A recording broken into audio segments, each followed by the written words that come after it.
Hi there, this is Derek here from Pacific Coast Auto in Japan. We're looking at a 2006 Toyota Crown Estate. That's the station wagon version of the Toyota Crown with a 1JZ 2.5 liter inline 6-cylinder engine with no turbos, but it does have the D4 technology, which is direct injected with variable valve timing and has kind of a little secret. I'll talk about that in just a second, but for now let's close the hood. I will say oil and coolant are both tip-top shape. The mileage on this one is 148,000 kilometers, and the condition overall is great. And it really goes to show how great of a vehicle this is, that the somewhat higher mileage of 148,000 barely shows any wear on the vehicle. This thing looks awesome. Okay, I'll come back to the interior in just a second. But for now, we're going to go over the auction inspection sheet. So this is on the same platform as the Lexus GS. And so is similar quality to a Lexus, I should say. So let's go over the auction inspection sheet, and I'll compare it to the condition of the vehicle first. It's a 2006 Crown Estate Athlete. Now the Athlete is the non-turbo version. The Athlete V is the turbo version. So that's what you're looking for if you want the turbo. You can get these in 4-wheel drive and 2-wheel drive. This is a 2-wheel drive version. This will give you the better fuel economy, but it won't give you the traction of a 4-wheel drive. In my opinion, 4-wheel drive is not really necessary unless you live on mountains and it's hard to scale those mountains without slipping. It is a rear-wheel drive vehicle, which gives you better driving dynamics, but in slippery places you have to learn how to handle a rear-wheel drive vehicle or your rear end is going to come flying out. It's an auction grade 4, which is pretty high grade for a higher mileage, 148,000 kilometer car. That is authentic mileage on there. Still had current registration on it. Automatic transmission, power steering, power windows, and airbag. The sales points are sunroof, which has been crossed out. The reason why it's crossed out is because it's an invisible sunroof, or it doesn't exist. And 18-inch alloy wheels, which I believe the stock ones on this car are 18s. I'm not 100% sure on that, but the wheels aren't in the best condition, and they look like kind of a cheaper aftermarket wheel, just judging by the looks. I don't know what brand that they are. Let's just see. Maybe they aren't cheap. Steiner SF. But this one here has a dent, and there are some scrapes on other ones. Okay, sales points are finished. The notes, purchase from user and owner's manual, and then the report here from the auction inspector. They say interior wear and dirty, in my opinion, looks great. And I wouldn't even say it's either is particularly worn or dirty. Trim is scratched. Door mirror bracket is peeling paint. I'll show you this right now. It's right there. Has been touched up with touch-up paint, but is certainly still apparently damaged. Wheels and door mirrors scratched. Dashboard comes up. Now, dashboard comes up as a Toyota thing for about 15 years or so. They made dashboards that would warp, including Supras, Aristos, this Crown. And then when they got rid of that, they started having dashboards that would crack. So Toyota hasn't had the best dashboard game. Now this one, there's where it's deformed. You can see right where it hits the windshield, and it's very barely deformed. It's nothing I would personally worry about, nor do I think anyone really would. Let's go over everything else. Let's see. Various scratches, dents, repair marks. It says paint peeling on the roof rails, and A2 on the front bumper and on the rear bumper. There is a repainted section here, but the paint quality is good. And AU1 is very, very small scratches / dents, and so nothing I would particularly worry about. I will say body-wise, I would give this about an 8 out of 10. There are a few minor things, maybe a 7.5 out of 10. Interior is probably about the same, which is better than you can expect from a 15-year-old 150,000 kilometer car. And compared to other things that are this high of mileage in this year, it might even be better than that. Maybe an 8.25 or an 8.5. The Crown has really nice styling. I love these. I love a boxy station wagon. I love Toyotas that make such high quality vehicles. And so Toyota plus boxy station wagon is something of an ideal vehicle for me. Now, sadly, this generation dropped the fridge in the back and the rear-facing seats. Those are two options you can get on Crowns dating back to, I think, the 1960s. And it's a shame that they don't have them anymore. I can understand why safety concerns would hamper your ability to have rear-facing flip-out seats in these. Actually, that Mercedes-Benz has those rear-facing seats. I've never seen them in one of this style, but the generation beforehand I have. Okay, points on the engine. This engine is a special fuel-saving engine. It gives you 20% better fuel economy than the regular version of the 1J non-turbo, because it incorporates not only the variable valve timing, but also swirl valves.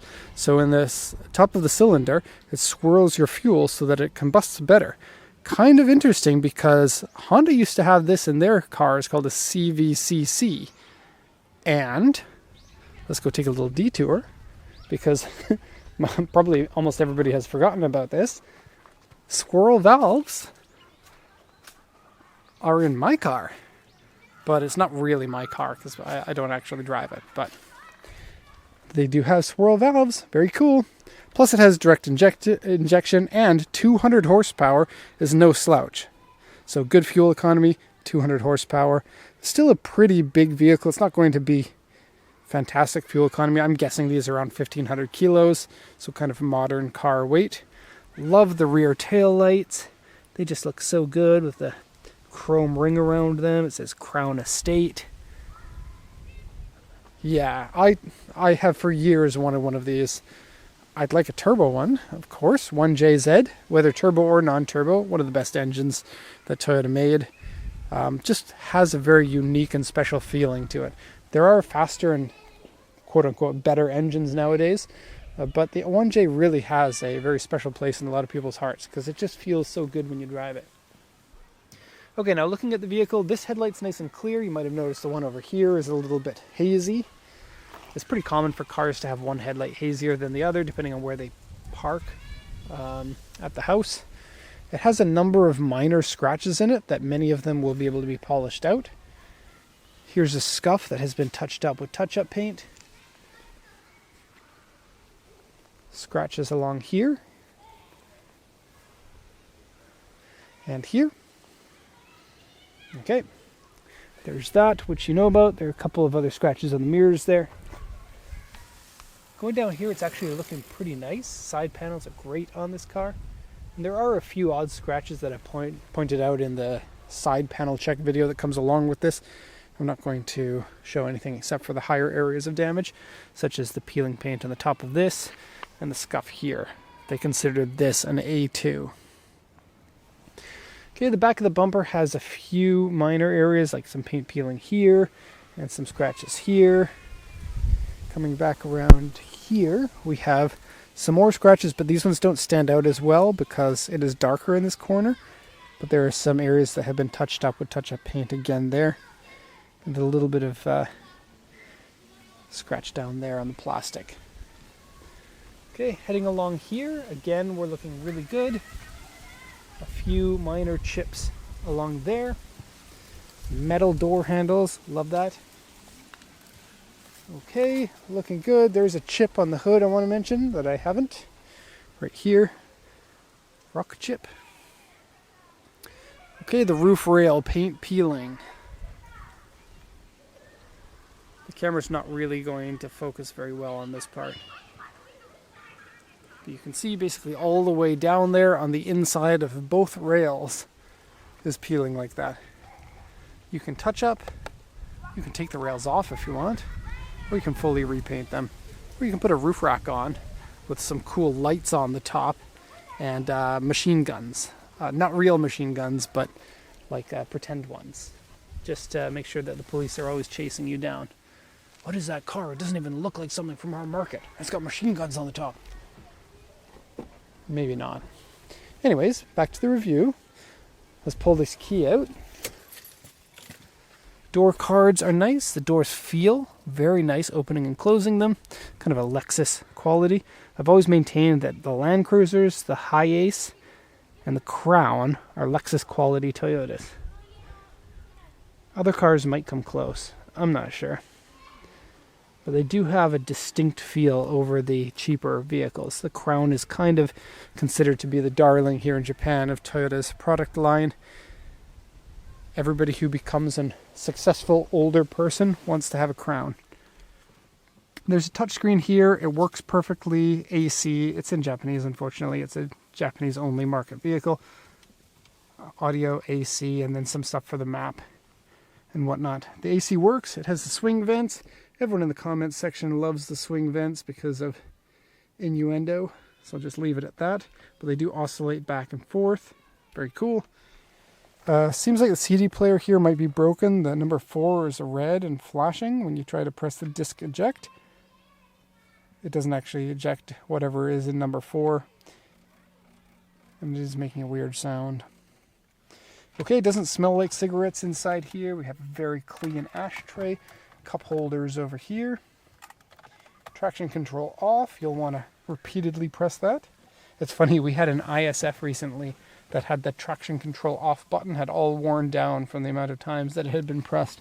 Kind of similarly to how the folding mirrors is worn off here. Carpets are good, and it's just a nice place to be. It's quiet at cruising speeds, and lots of room inside, lots of headroom. The seats are good. You can see that it doesn't have the power seats that the Crowns usually have. There's power lumbar, but manual for rear and forward, bottom bolster, adjustable height, and then manual click style for the back. I personally don't mind that. Once I set a seat in my position, I rarely ever move it out of that position. And then some of these Crown estates I've seen have memory seats, so it is a possibility if you're into it. For being a large vehicle, it's not a ton of room back here, but it is comfortable. That seat is in the full back position. Place to hold on here. And the seats in the back are well cushioned and feel much more comfortable than your typical back seat of a car. So if you're going to be driven around in something, it's nice to be driven in a Crown. Place here for cups, and it's soft bolstered, so if you want to use it as a pillow, you can. Or if your kids do. Ashtray, definitely not for your kids. This is a Japanese car, so having a smoke in the back is pretty normal, especially Crowns. Like I said, it's an older generation's car here in Japan. I'm not saying that you have to be older to drive them. I want one myself. I'm not that old. But yeah. Back, lots and lots of room, probably more than Stagia or Legacy or Galant. And it's flat from side to side. Subwoofer in here, that's cool. And a cigarette lighter adapter right there. It has a tonneau cover. Pull out and clip in. Easy peasy. Don't have your goods stolen. And then has nets here. Just like the Stagia, those nets can be installed right there. Not Stagia, I was going to say Legacy. There or up there. And so this is your dog net. If you have a small or medium dog, have it like this. You can fold down those seats and have the dog net stretched up over there so your dog can do laps of the inside of your wagon. Very cool. Okay, so we're basically done the review of this. Good condition. Love these. Everyone needs to buy one. Prices are kind of going up, but if you go for a non-turbo one like this, you can get a good deal on them. Anything with a 1JZ with a turbo in it, everybody loves those engines so much, they snap them up. But yeah, even so, still good value for getting a 1J in something. Okay, there it is. Thank you for watching, and have a nice day.